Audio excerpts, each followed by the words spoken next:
Commander had seen war across 17 star systems.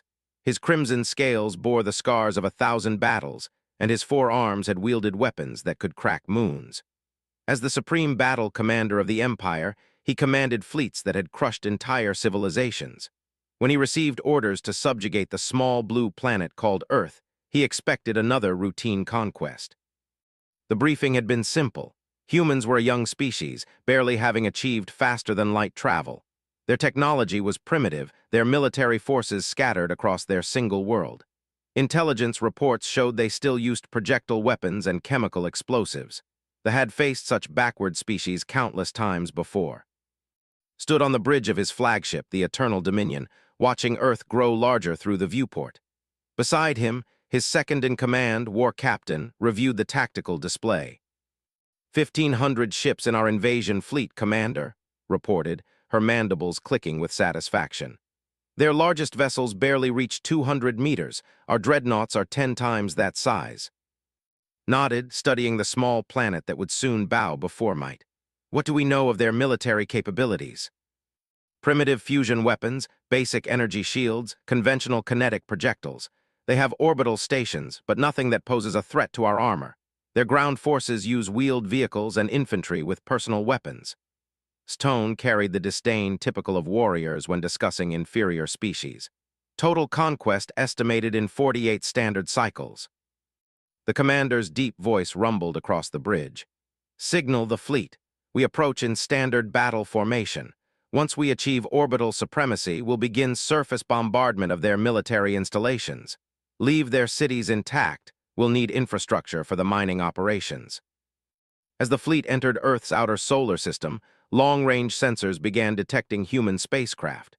Small patrol vessels scattered like insects before a storm, broadcasting frantic transmissions back toward there. Watched with amusement as these tiny ships attempted to maintain distance from his massive fleet. Commander, we're receiving a transmission from the planet's surface, Communications Officer X announced. Put it through. The main screen flickered to life, showing a human male in what appeared to be a military uniform.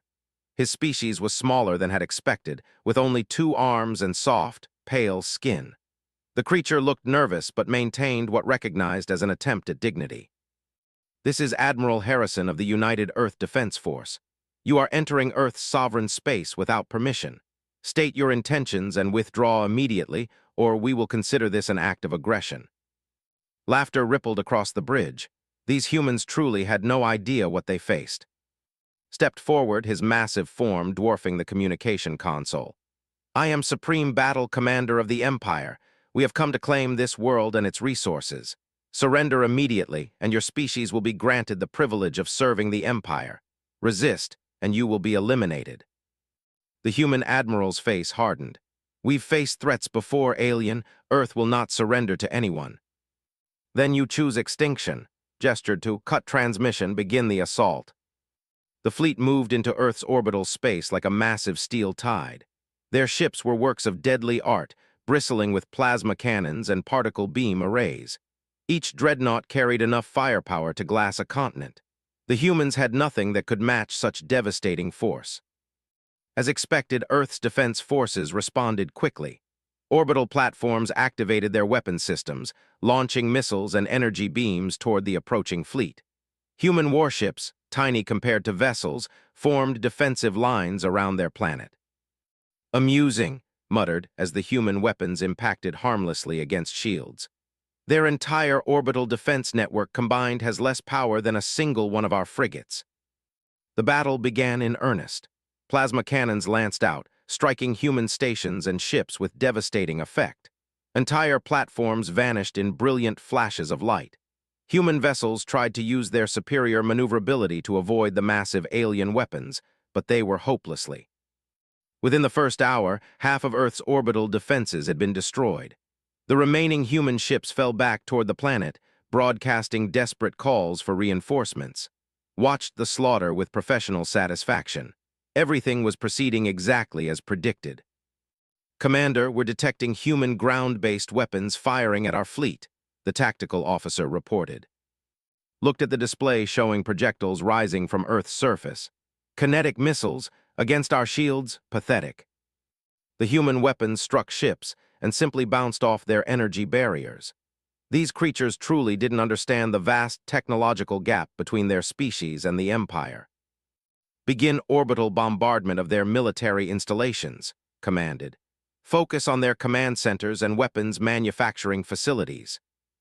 Massive energy beams lanced down from the fleet, striking targets across Earth's surface. Military bases vanished in mushroom clouds of superheated plasma. The humans responded by launching everything they had: more missiles, more energy weapons, even small fighter craft that buzzed around the alien ships like gnats. By the end of the second day, Earth's organized military resistance had been broken. Their orbital defenses were gone, their major military installations destroyed. Scattered human forces continued fighting from hidden positions, but they posed no meaningful threat to the invasion. Prepare the ground assault, ordered. Deploy the legions to all major population centers, standard occupation protocols. Thousands have descended from the fleet, carrying the Empire's elite warriors to Earth's surface.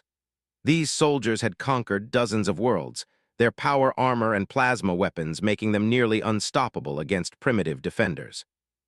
The initial landings met fierce but futile resistance. Human soldiers fought bravely, but their primitive weapons could barely scratch armor. Cities fell one by one as the alien legions established control over key strategic points. Received regular reports from his ground commanders. Minimal casualties, Commander. The humans fight with spirit, but they lack the technology to pose a significant threat. We should have complete planetary control within days. Yet something nagged at the commander as he studied the tactical reports. The humans were losing every major engagement, but they weren't surrendering. Most species, when faced with such overwhelming technological superiority, would seek terms or attempt to flee. Instead, human forces continued mounting attacks against positions, even when success was impossible. Their behavior is unusual, observed, noting the same pattern.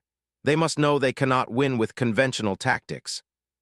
Desperation, replied, though he wasn't entirely convinced. Some species fight to the end rather than accept subjugation. We've seen it before. But privately, the commander found human resistance puzzling. They showed tactical intelligence in their attacks, suggesting they understood military strategy. Intelligent species typically recognized when continued resistance was futile. Yet these humans kept fighting with an intensity that seemed to grow rather than diminish as their situation became more hopeless. On the fourth day of the invasion, something changed. Human attacks against positions began showing new patterns. Instead of direct assaults, they started using more guerrilla tactics: hit-and-run strikes, sabotage, coordinated ambushes. Their weapons remained primitive, but they began using them with increasing effectiveness. Commander, I'm receiving disturbing reports from the surface, War Captain announced during the morning briefing. Our forces are experiencing higher than expected casualty rates. Frowned, explain. The humans have adapted their tactics. They're avoiding direct confrontation and instead targeting our supply lines, communication arrays, and isolated outposts. Yesterday, a human strike team infiltrated Landing Zone 7 and destroyed 3 of our using improvised explosives. Improvised explosives, the commander's voice carried surprise. Against our armor. They're not trying to destroy our equipment directly. They're targeting weak points, fuel lines, sensor arrays, joints in our power armor. Small damages that accumulate into significant problems. Studied the tactical display showing positions across Earth. What had been a clear pattern of conquest was now dotted with problems. Supply convoys were being attacked. Communication stations were going offline. Individual soldiers were disappearing from patrol routes. How are they coordinating these attacks? We destroyed their command structure. His mandibles clicked nervously. That's what's concerning, Commander. They appear to be using primitive communication methods we didn't monitor: analog radio frequencies, physical message systems, even simple visual signals. Their resistance is becoming more organized, not less. For the first time since arriving at Earth, felt a flicker of unease. Double our security protocols, increase patrol frequency. These are just the death throes of a defeated species. But over the following days, the problems. Human resistance fighters seemed to be everywhere and nowhere. They would strike at positions and vanish before reinforcements could arrive. They used the environment itself as a weapon, collapsing tunnels to trap alien patrols, redirecting rivers to flood landing zones, even starting forest fires to mask their movements. Most disturbing was their apparent ability to learn and adapt. Tactics that worked once against human forces quickly became ineffective as the humans modified their strategies. They began using captured equipment, somehow reverse-engineering alien technology with frightening speed. "Commander, you need to see this," called the intelligence officer, his usual composure shaken. Approached the analysis station, where a holographic display showed the wreckage of a patrol vehicle. The armor had been breached in several places with surgical precision.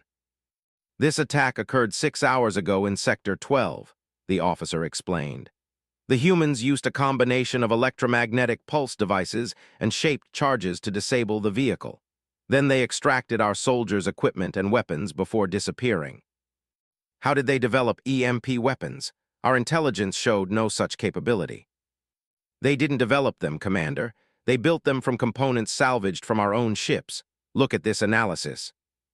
The holographic display zoomed in on fragments of the improvised weapons. Recognized power couplings from energy weapons, modified and reconfigured into something entirely different. "They're turning our own technology against us," observed, her usual confidence notably absent. Stared at the evidence before him.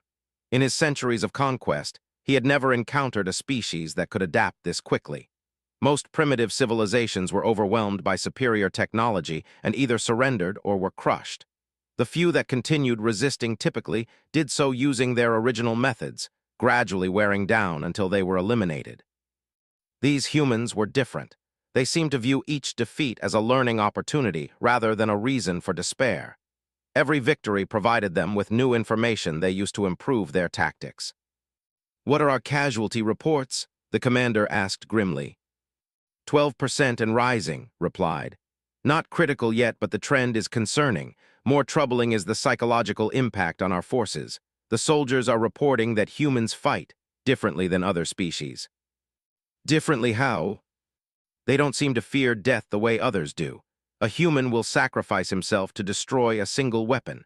They fight with an intensity our warriors find unsettling. Some of our soldiers are requesting reassignment." Claws scraped against the metal railing. Warriors requesting reassignment. That hadn't happened since the early days of the Empire when they faced species with comparable technology. "Commander, incoming priority transmission from High Command," the communications officer announced. The main screen activated, showing the imposing figure of Supreme Admiral N, Supreme Commander of all military forces. His ancient scales bore the scars of countless victories, and his presence commanded immediate respect. "Report, how proceeds the conquest of Earth?" Straightened to full attention. "Supreme Admiral, the human military has been defeated, and we control all major strategic positions. However, organized resistance continues across the planet." "Resistance from a primitive species," N's voice carried dangerous undertones. "You commanded 1,500 ships against a single world. Why is this conquest taking longer than scheduled?" "The humans are adapting their tactics, Supreme Admiral. They've proven more resilient than anticipated." "Resilient?" N's laugh was like grinding metal. "Commander, you seem to forget that resilience without power is meaningless. If conventional tactics are insufficient, begin total bombardment. Eliminate the population centers and be done with it." Hesitated. Total bombardment would indeed end human resistance, but it would also destroy the very infrastructure the Empire wanted to exploit. "Supreme Admiral, orbital bombardment would damage the mining and manufacturing facilities we came to capture." "Then you have a choice, Commander. End this resistance quickly using conventional methods, or I will send another fleet commander who will. The Empire does not tolerate delays, even for valuable resources." The transmission ended, leaving staring at the blank screen. N's message was clear: succeed quickly or be replaced. In the Empire, failure was not merely a setback, it was a sentence of disgrace and death. As night fell over the various across Earth, found himself facing a problem he had never encountered before. His overwhelming technological superiority wasn't delivering the quick victory he had expected. Instead, these humans seemed to be getting stronger, more dangerous, more coordinated with each passing day. Standing alone on his bridge, looking down at the blue world that refused to submit, the Supreme Battle Commander began to wonder if he truly understood war as well as he had always believed. These humans were teaching him that technology alone might not determine the outcome of every conflict. Tomorrow would bring new challenges, new tactics from an enemy that seemed to learn from every encounter. For the first time in his long military career, wasn't certain of victory. Below on Earth's surface, in hidden bunkers and makeshift command centers, human leaders were planning something that would change the course of the war entirely. They had studied their enemy for days now, learning about technology, tactics, and psychology. What they discovered would turn the tide of the conflict, but not in ways that anyone, human or alien, could have predicted. The real war was about to begin. Dr. Sarah crouched in the abandoned subway tunnel beneath what had once been New York City, her fingers dancing across a makeshift computer terminal built from salvaged alien components. Around her, a diverse group of scientists, engineers, and military personnel worked frantically in the dim emergency lighting of their underground command center. "Analysis is complete," she announced to the gathered resistance leaders. "I know why they are so confident in their technology." General Martinez, formerly of the U.S. Joint Chiefs of Staff, looked up from a tactical map covered in red markers indicating alien positions. "What did you find?" Sarah pulled up holographic displays showing ship designs and weapon systems. "Their entire military philosophy is based on overwhelming technological superiority. Look at these energy signatures. Every weapon they use operates on the same basic principles, just scaled up or down. Their tactics haven't evolved in centuries because they've never needed to." "Meaning?" asked Doctor, the Russian physicist who had been analyzing captured alien power cores. "Meaning they're incredibly advanced but also incredibly predictable. They're like a computer running the same program over and over, efficient, powerful, but inflexible." Sarah's eyes gleamed with an intensity that her colleagues had learned to recognize. "But humans, we're chaos engines. We adapt, we improvise, we find solutions they can't even imagine." Commander Lisa Park of the Royal Navy studied the data scrolling across Sarah's screens. "You're talking about asymmetric warfare on a massive scale." "Exactly, but not just tactical asymmetry, technological asymmetry. We can't match their power output, but we don't need to. We need to make their advantages irrelevant." In the days that followed, word spread through the global resistance network about something called the Protocol.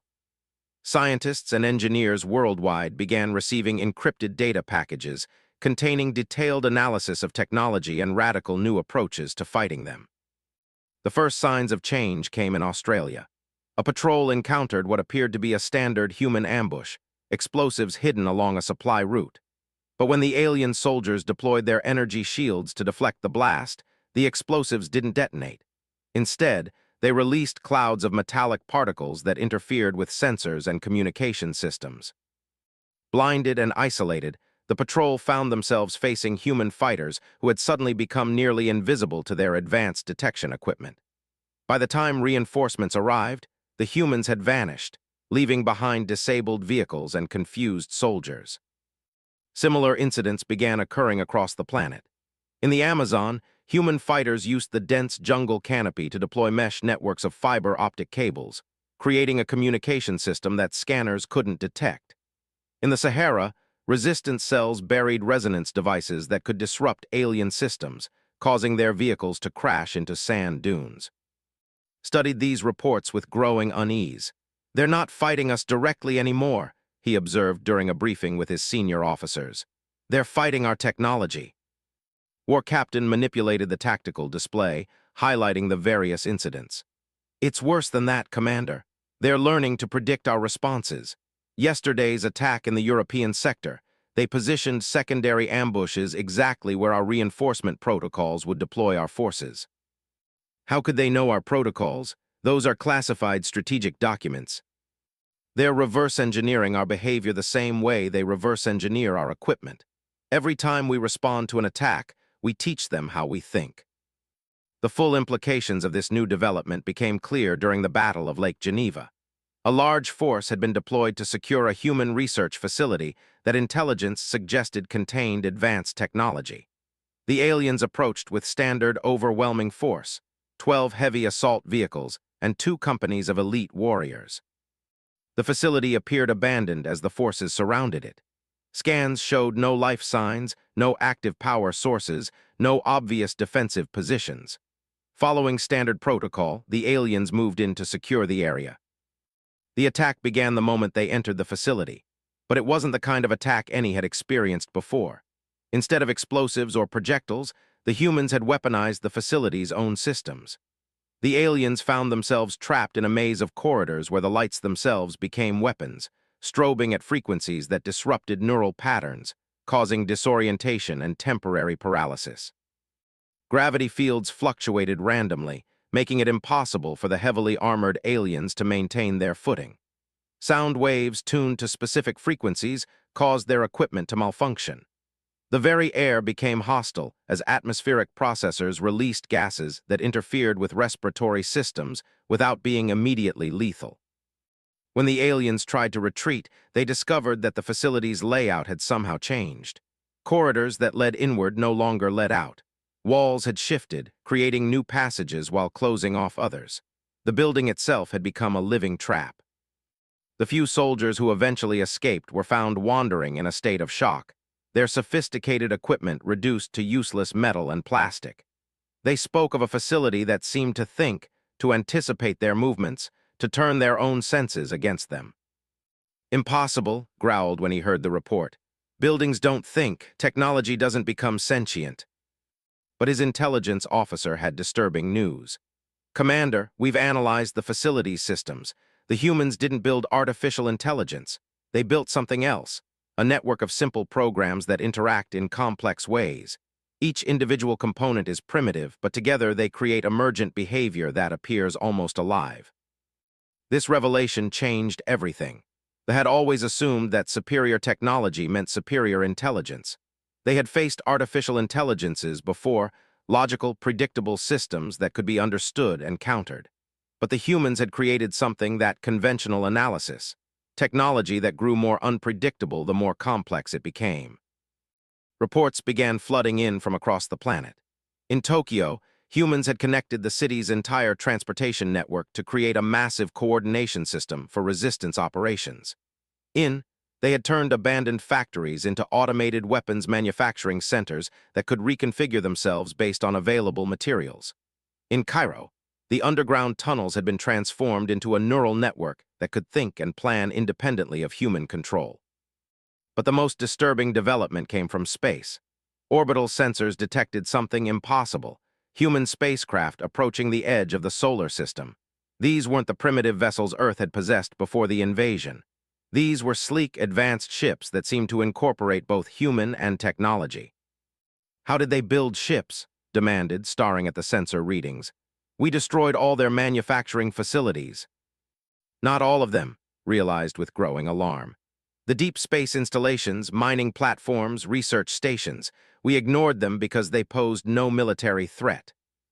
"But they had fabrication equipment," the intelligence officer added, "and crews with access to our wreckage from the initial battle." As the human fleet approached, found himself facing a tactical situation he had never encountered. These ships were smaller than vessels, but moved in ways that seemed to defy physics. They didn't follow predictable flight paths or maintain standard formations. Instead, they swarmed like living creatures, coordinating their movements in patterns that his tactical computers couldn't analyze. The first engagement was a disaster for the fleet. The human ships used the same asymmetric principles that ground forces had employed. Instead of trying to match firepower, they targeted the aliens' predictability. Swarms of small vessels would suddenly converge on a single ship, not to destroy it, but to attach devices that interfered with its systems. Within minutes, proud dreadnoughts found themselves flying blind, their sensors confused by false signals, their weapons targeting empty space while human ships danced around them like gnats around giants. The aliens' overwhelming firepower became irrelevant when they couldn't accurately aim it. But the humans weren't content to simply blind their enemies. They had learned to turn weapons against the aliens themselves. Modified sensor arrays fooled targeting systems into firing on their own ships. Disrupted communication networks caused alien vessels to mistake each other for enemies. For the first time in the war, ships began retreating from battle.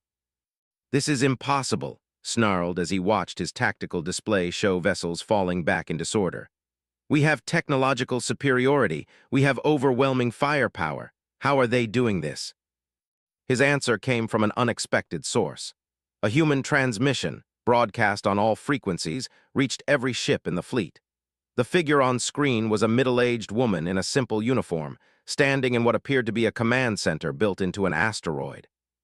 "Commander," the woman said, her voice calm and confident, "I am Admiral Sarah of the Sol Defense Collective. We've been studying your people for weeks now, and we've learned something important about you." Stepped forward, his massive frame dominating the communication screen. "Human, you cannot hope to match the might of the Empire.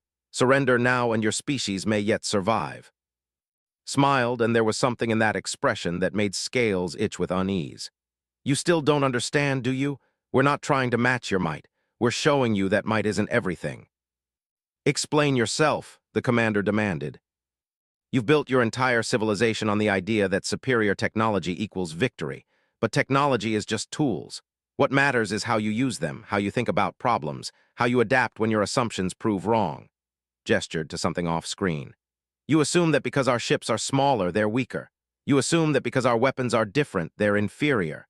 You assume that because we're younger as a species, we're less intelligent." "All true statements," replied, though his confidence was wavering. "Wrong on every count. Our ships are smaller because we don't need them to be large. Our weapons are different because we've found better solutions to the problem of combat. And being younger means we haven't had time to become rigid in our thinking." Leaned forward. "You've been fighting the same way for so long that you've forgotten war is about adaptation, not just firepower." As if to demonstrate her point, new contacts appeared on sensors. Human ships were rising from Earth's surface, but these weren't normal launches. Somehow, humans had managed to camouflage entire spaceports as natural terrain features. Weapons that had appeared to be destroyed were revealing themselves to be elaborate decoys. The planet that had seemed conquered was bristling with hidden defenses. "You see," continued, "while you were congratulating yourselves on your easy victory, we were learning. Every attack you made taught us something new about your technology. Every tactical decision showed us how you think. Every day you spent in our system, we grew stronger and you grew more predictable." The truth hit like a physical blow. The humans hadn't been fighting a desperate last stand. They had been studying their enemies.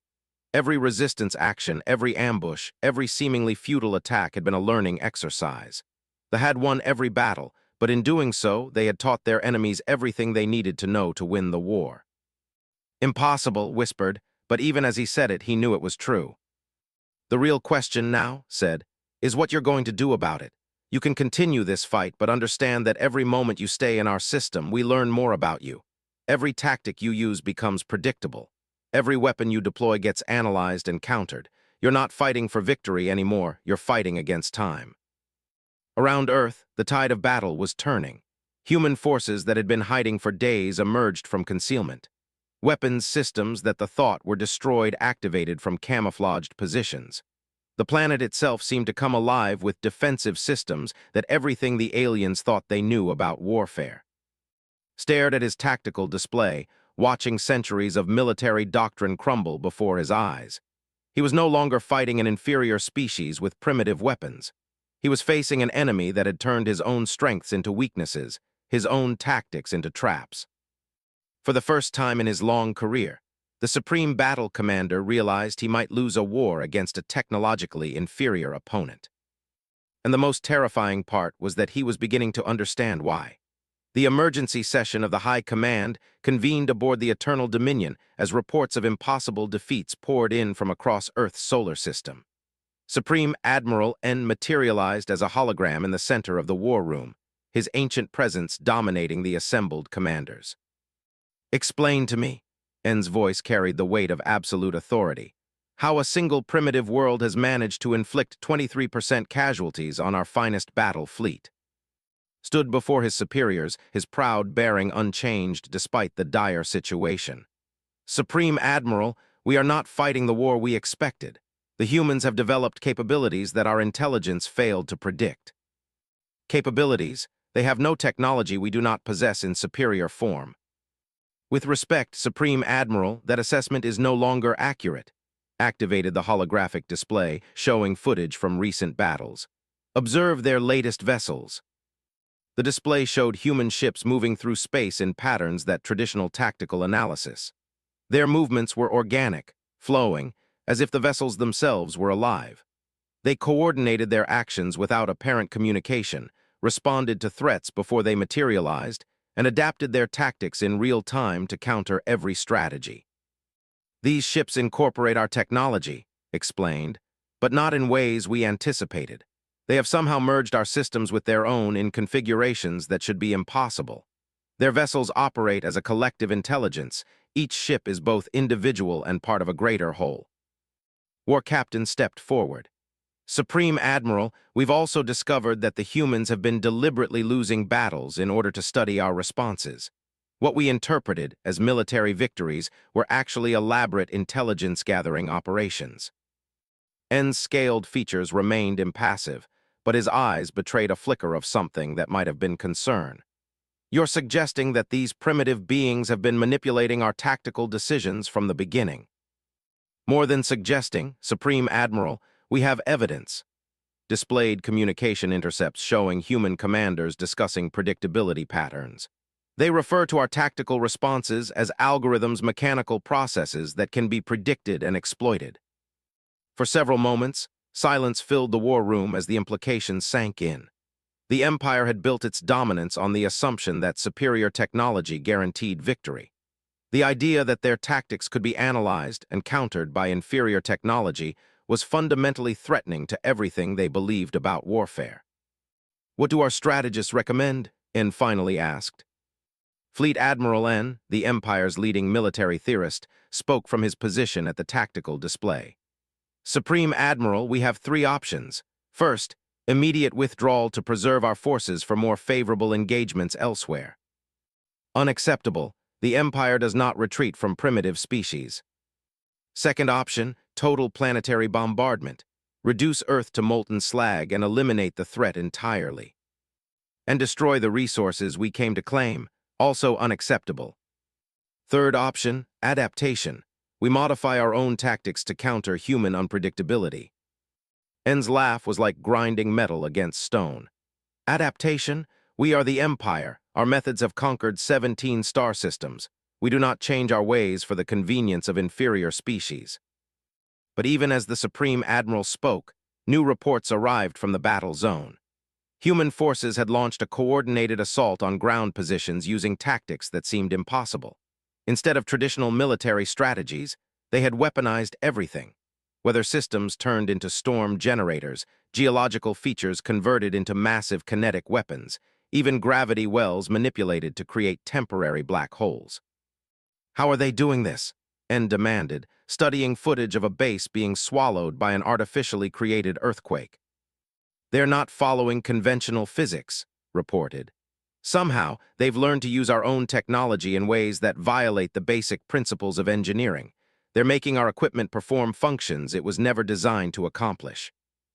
On Earth's surface, the transformation was even more dramatic. Entire cities had been converted into massive defensive networks that operated as single organisms. Buildings communicated with each other through quantum entanglement networks that they couldn't detect or disrupt. Streets rearranged themselves to confuse alien patrols. The very atmosphere had been weaponized, carrying tailored viruses that specifically targeted biotechnology. But the most disturbing development was happening to the forces themselves. Soldiers who spent extended time on Earth began reporting strange experiences. Their equipment started malfunctioning in ways that seemed almost intelligent. Weapons would fire in unexpected directions. Armor would seal itself at inconvenient moments. Communication devices would broadcast human music instead of military frequencies. It's as if the planet itself is turning our technology against us, reported Ground Commander during an emergency briefing. My soldiers are requesting evacuation. They claim their own equipment has become unreliable. The truth was even more unsettling. Human scientists had discovered how to introduce subtle modifications into technology that accumulated over time. Like a technological virus, these changes spread through alien equipment networks, gradually converting systems to serve human purposes. Dr. Sarah, now revealed as the architect of humanity's impossible defense, sent another transmission to the fleet. "Commander," her voice carried across space with disturbing clarity, "I believe you're beginning to understand what you're really fighting." Found himself responding despite orders to ignore human communications. "You speak of understanding. You are insects compared to the might of the Empire." Let me ask you something. How many battles have you won in the last week?" The question struck like a physical blow. Technically, they had won dozens of engagements. They had destroyed human facilities, eliminated resistance cells, captured strategic positions. But somehow, each victory had left them weaker rather than stronger. "Every battle you win teaches us more about you," continued. "Every victory you achieve makes our next defense more effective. You're trapped in a system where success leads to failure, where your strengths become liabilities." "Impossible word games," snarled, but doubt gnawed at his confidence. "Let me demonstrate. Right now, your tactical computers are calculating the best way to defeat our current defensive positions. You'll analyze our apparent weaknesses, deploy your forces to exploit them, and achieve what appears to be a decisive victory." As if responding to her words, the tactical systems began highlighting vulnerable positions in human defenses. Standard attack protocols suggested multiple approaches that would guarantee success with minimal losses. "Go ahead," said, somehow aware of what the alien computers were showing. "Attack our weak points. Prove that your superior technology can overcome human ingenuity." Hesitated, the human's confidence was unsettling, but the tactical situation seemed clear. They held every advantage: superior firepower, advanced technology, overwhelming numbers. Basic military logic demanded that he exploit the obvious weaknesses in human positions. "Begin the assault," he ordered. The fleet moved with practiced efficiency, targeting the vulnerable human positions exactly as their computers recommended. Plasma cannons lanced out, striking what appeared to be critical defensive installations. Human ships fell back in apparent disorder. Within minutes, forces had achieved their objectives. And then the trap revealed itself. The destroyed human installations flickered back to life, revealing themselves as sophisticated holograms. The retreating human ships suddenly surrounded the advancing forces. Every weakness in human defenses had been carefully crafted bait, designed to draw alien forces into predetermined killing zones. But this wasn't just another ambush. As ships found themselves surrounded, their own weapons began turning against them. The subtle modifications that human technology had been making to alien systems for weeks finally activated.